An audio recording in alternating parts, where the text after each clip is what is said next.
One fake FIR and one false witness ಇಂದ ನೀವು ಒಂದು ಮರ್ಡರ್ ಕೇಸಲ್ಲೇ ಸಿಕ್ಕಾಕೊಳ್ಳುವಂತಹ ಚಾನ್ಸಸ್ ಇರುತ್ತೆ.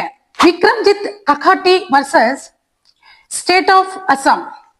ಈ ಕೇಸಲ್ಲಿ ವಿಕ್ರಮ್ಜಿತ್ ಕಕಾಟಿ ಅನ್ನೋರು ಗಾಯಾಳು ಆಗಿರುವಂತಹ ಬೇರೊಬ್ಬ ವ್ಯಕ್ತಿಯನ್ನ ಹಾಸ್ಪಿಟಲ್ಗೆ ಸಾಗಿಸ್ತಾ ಇರ್ತಾರೆ. ಆಮೇಲೆ ಅವ್ರಿಗೆ ಗೊತ್ತಾಗತ್ತೆ ಅವರೊಂದು ಫೇಕ್ FIR ಅಂದ ಅವರೊಂದು ಮರ್ಡರ್ ಕೇಸಲ್ಲೇ ಸಿಕ್ಕಾಕೊಂಡಿದ್ದಾರೆ ಅಂತ ಅಂದ್ಬಿಟ್ಟು. ಸೊ ಗೆಸ್ ಮಾಡಿ ಏನಾಯ್ತು ಅಂತ ಅಂದ್ಬಿಟ್ಟು.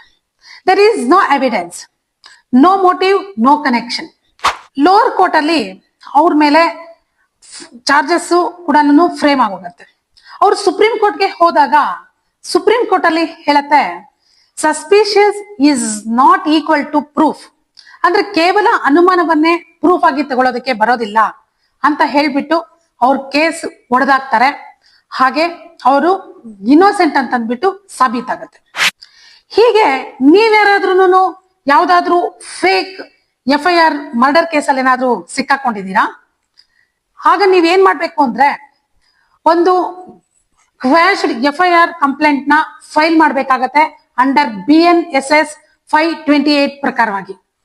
ನೀವು ಕೆಲವೊಂದು ಎವಿಡೆನ್ಸಸ್ ನ ಅವ್ರಿಗೆ ತೋರಿಸ್ಬೇಕಾಗತ್ತೆ. ಆತರ ಯಾರಾದ್ರೂ ಅಕ್ಯೂಸ್ಡ್ ನಿಮ್ಮನ್ನ ಫಾಲ್ಸ್ ಕೇಸಲ್ಲಿ ಏನಾದ್ರೂ ಸಿಕ್ಕಾಕ್ಸಿದ್ದಾಗ ನೀವು ಅವ್ರ ಮೇಲೆ ಅಂಡರ್ BNS ಸೆಕ್ಷನ್ 248 ಪ್ರಕಾರವಾಗಿ ಅವ್ರ ಮೇಲೆ ನೀವು ಆಕ್ಷನ್ ತಗೋಬಹುದು.